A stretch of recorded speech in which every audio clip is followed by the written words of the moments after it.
Story 1, Welcome to Things Are True, where the dark side of the wilderness hides stories most people refuse to believe until they live them. I remember the morning my friend Nate vanished like it was carved into my brain. We were hiking a familiar trail, one we'd done a dozen times before, blue markers on the trees, soft dirt under our boots, the smell of pine and wet stone after rain. At the halfway point, Nate stopped to retie his boot.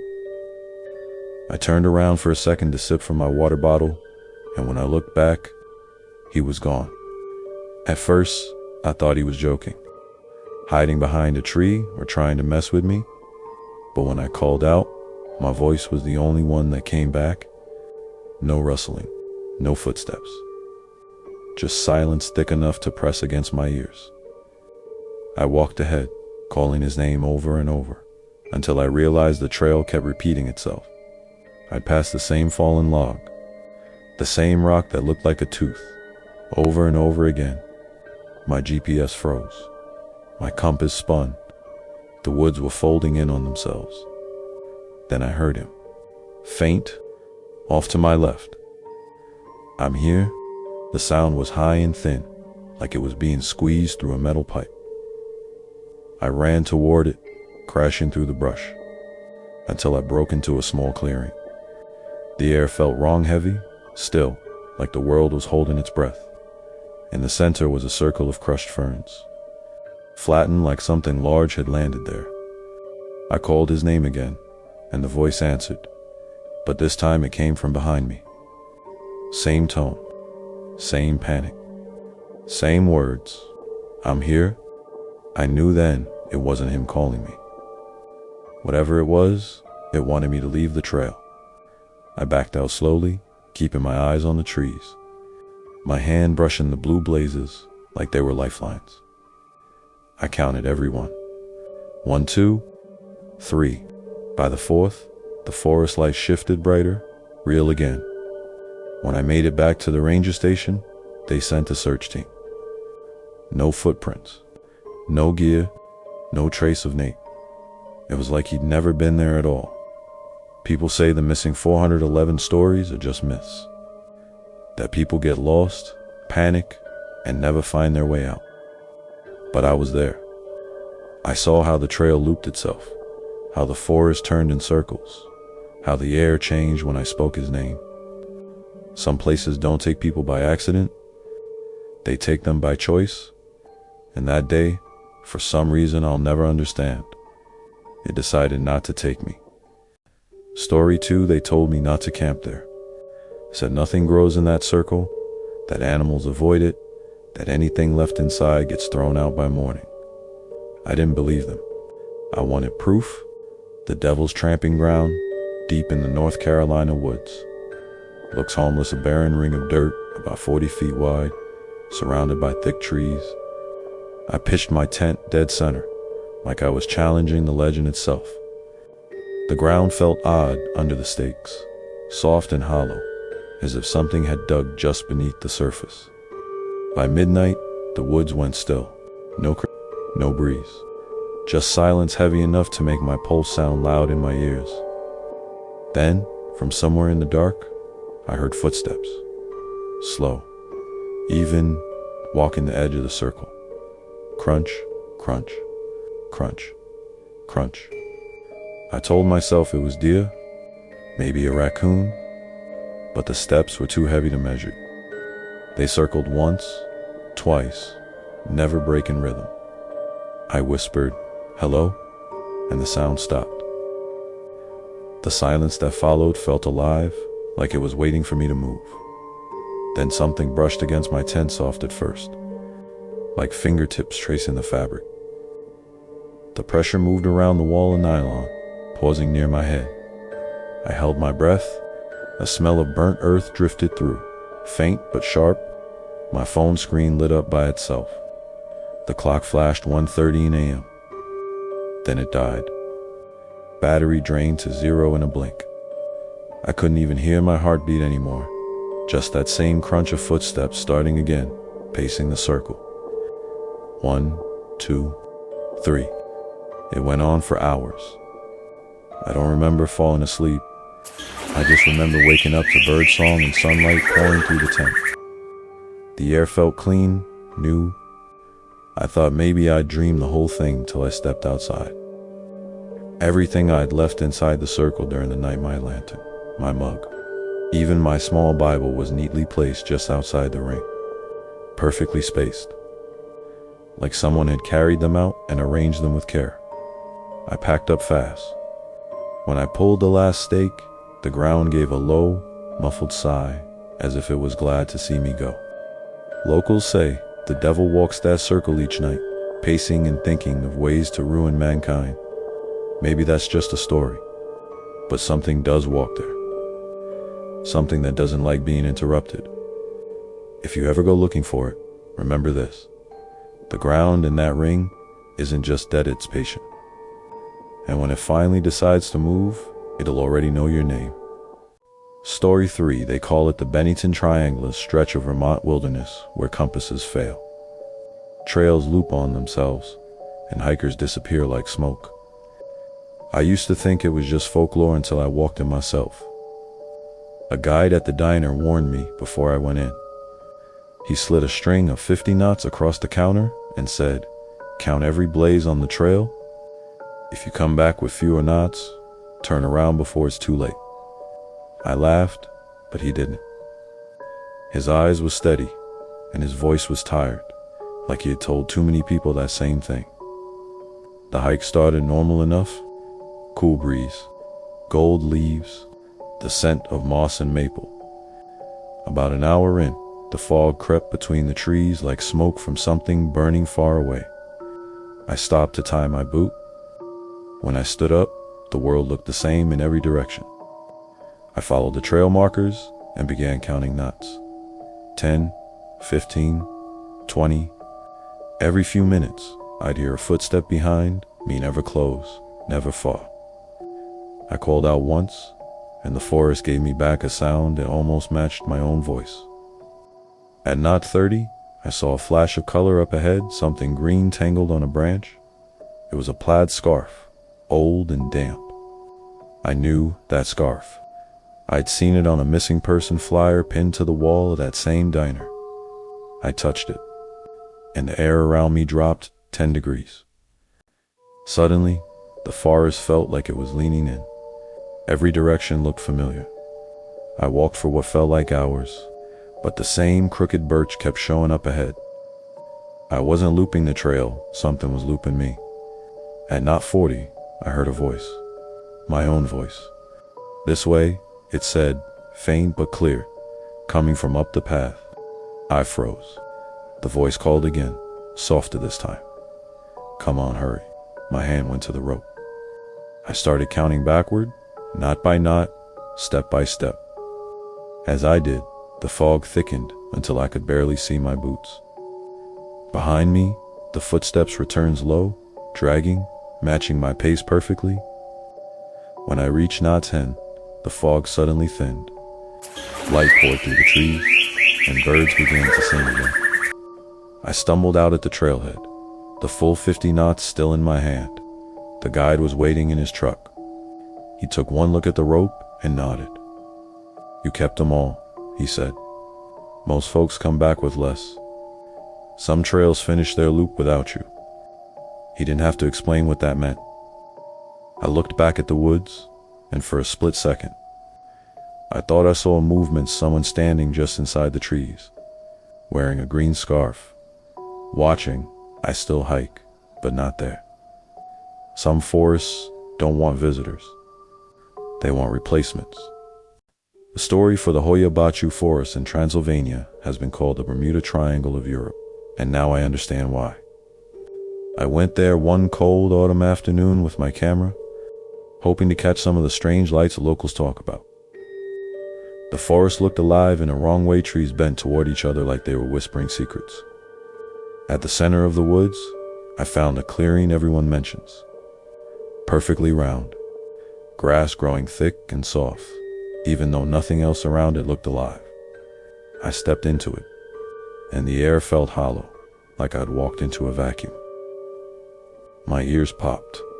My watch stopped. Then came the light, A pale green glow floated between the trees, slow and smooth, almost curious. My camera clicked on by itself. The flash went off once, though I never pressed the button. The glow brightened until I could see dust rising from the ground, spinning in circles. Then everything went black. I couldn't feel my hands, my feet, or the cold. Just silence. When I came to, I was standing in the same spot, but it was darker and now stirs faint above the branches. I checked my watch again. 27 minutes had passed, though it had felt like seconds. Back at my hotel, I checked the photos. The last one froze my blood. It showed me standing in the clearing, facing the camera, but I remember being alone. My arms were out, eyes closed, expression blank-like. Someone else was using me. The picture was sharp, brighter than any other, as if it had been taken in daylight. The old woman who ran the front desk crossed herself when I showed her. She said the forest likes to keep a piece of whoever steps inside. It shows you how small you really are, she whispered. I deleted the photo that night, but my camera battery still drains fast when I walk by a mirror.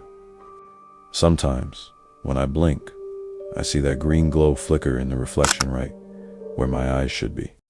Story 5, Aokigahara Forest in Japan is quiet in a way that feels wrong. Locals call it the Sea of Trees, but it's more like the sea after a shipwreck, still heavy and waiting. I went in alone, carrying a coil of red tape tied to my belt. It's what explorers and volunteers use to find their way back. Everyone says if you lose the line, the forest will keep you. I didn't believe that. Not yet. The deeper I went, the darker it got. Even at noon, the trees swallowed sunlight. My footsteps made no sound. It was like walking through air that didn't want to exist. I tied my tape to a trunk every few feet and whispered my own name under my breath just to hear something human. After an hour, I noticed that the forest had gone silent. Not the natural kind of quiet. It felt like the air itself was listening. Then I heard it. A soft whisper, faint and broken, like someone struggling to breathe out words. I couldn't make out what it said, but it came from ahead, off the trail. I pulled my tape tight around my wrist and called out, "Hello?" The whisper answered. Only this time, it said my name. My full name. I froze. It didn't sound like anyone I knew. The voice was small and trembling, like it was pretending to be afraid. "Please, help me," it said, somewhere in the trees. Every instinct screamed at me to stay on the path. I took one step toward the sound anyway. The forest around me shifted branches, twisted, shadows moved, and suddenly I couldn't see my red line anymore. Panic hit fast. I spun around, searching for the tape, and found it tied to a tree, except the knot wasn't mine. Someone had tied it in a perfect bow, neat and deliberate. That's when I heard another whisper, this one closer, right behind me.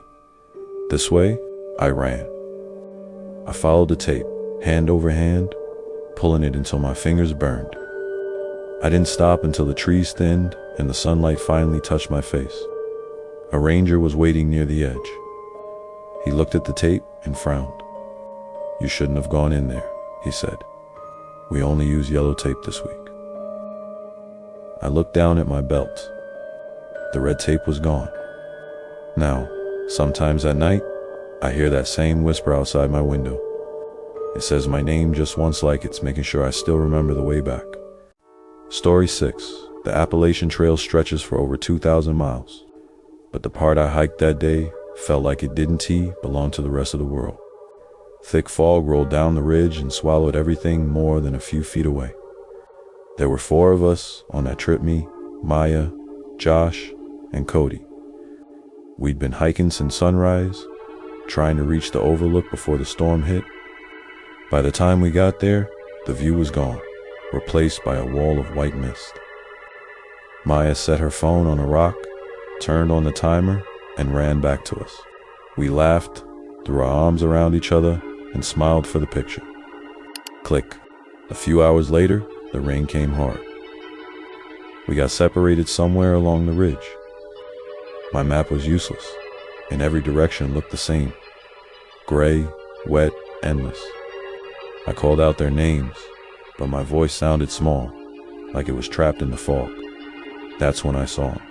A man stood under a hemlock tree just ahead, soaked but calm. He raised his arm and pointed down a narrow path to my right. I yelled, "Is that the shelter?" He nodded once, slow and deliberate, then turned to walk the path ahead of me. I followed, grateful just to see another person. The trail dipped and curved. The man never looked back but always stayed the same distance, ahead 20 feet or so. Every time I slowed, he slowed. Every time I stumbled, he waited. Finally, through the mist, I saw the outline of a wooden shelter. By the time I stepped inside, he was gone. I sat down, dripping and exhausted. 10 minutes later, the others stumbled in behind me muddy, scared and relieved. Maya hugged me and said, "We thought we lost you." That night, after the storm broke, she pulled up the photo from the overlook. We all leaned in. There we were for people smiling into the fog. But there was a fifth figure standing behind us. Tall, pale, wearing a hood that glistened with rain. We stared at it in silence until Josh muttered, "That's not funny." But no one had edited the photo, and no one had seen him standing there. The next morning, we met a ridge runner checking on hikers. We showed her the photo. She looked at it for a long time, then whispered, "You met him too." Apparently, years ago, a hiker went missing on that same stretch of trail. Search teams never found him. Some people say he still walks the ridge, pointing lost travelers towards safety. Others say he's trying to find someone to take his place. When I hike now, and the fog starts to roll in, I count the footsteps behind me. And if I see someone 20 feet ahead, waiting at the turn, I never follow too closely. Story 7. I was driving through northern Utah late one night, cutting across the desert on a road that locals told me to avoid after dark. The area near Skinwalker Ranch has a reputation: strange lights, missing cattle, creatures that move wrong. I didn't believe it until that night.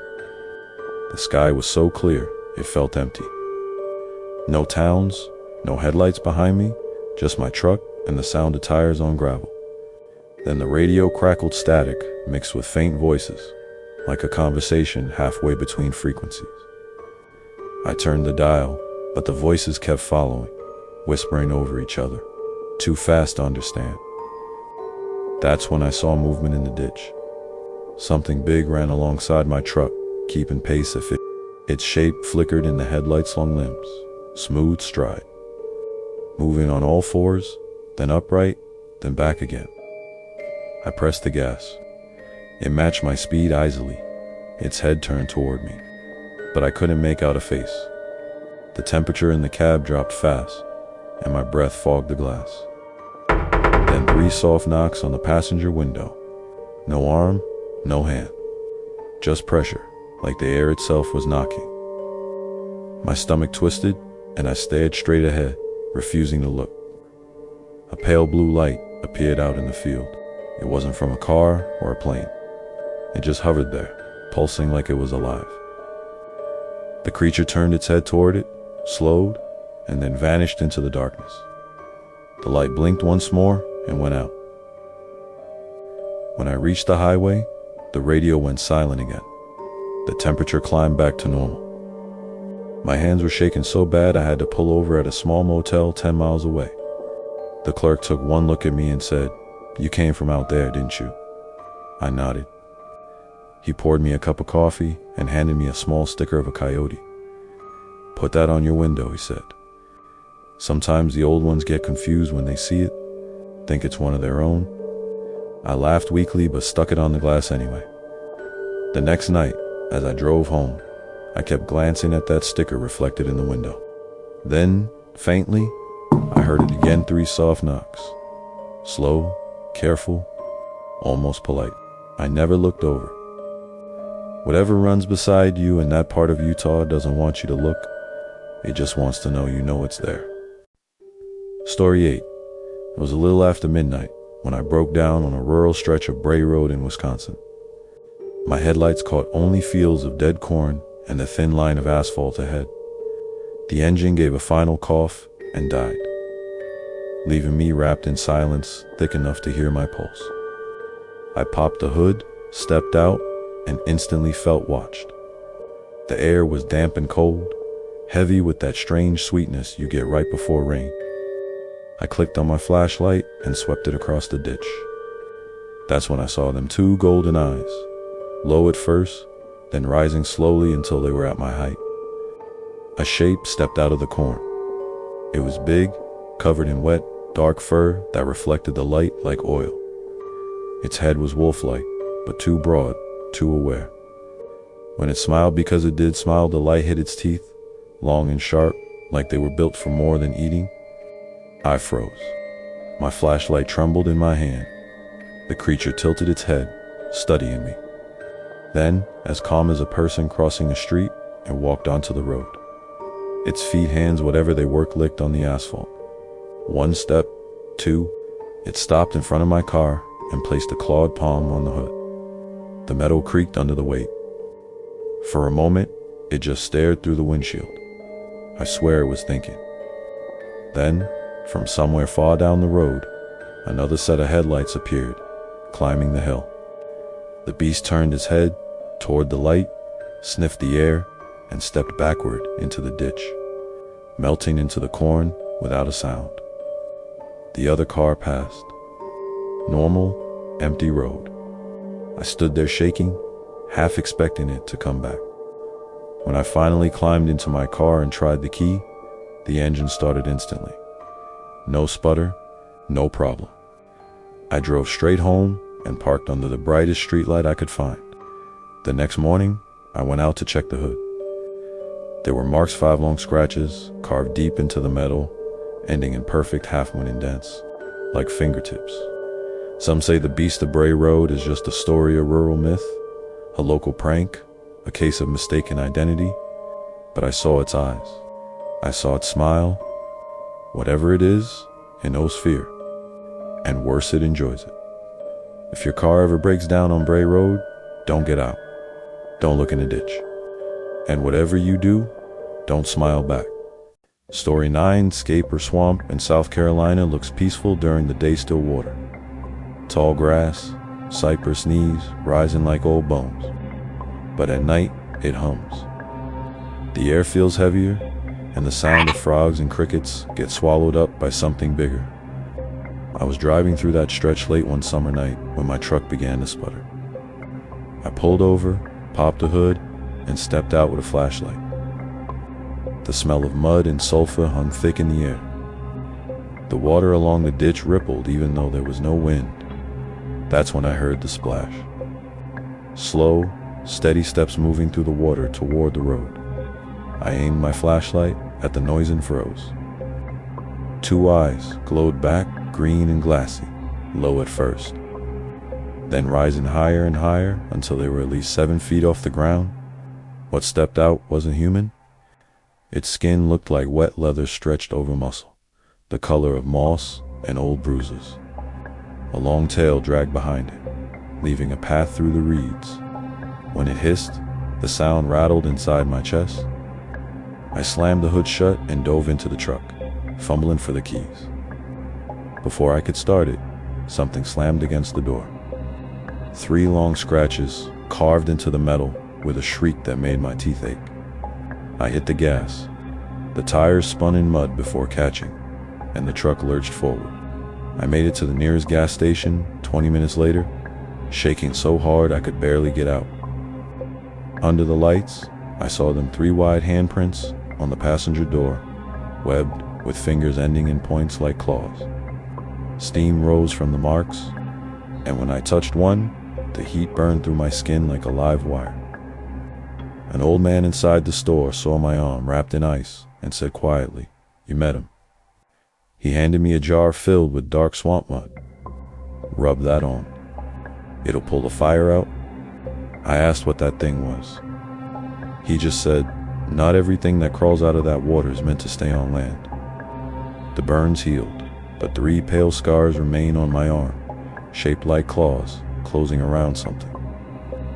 Some nights, when the air is wet and thick, those scars sting again and I can still smell the swamp.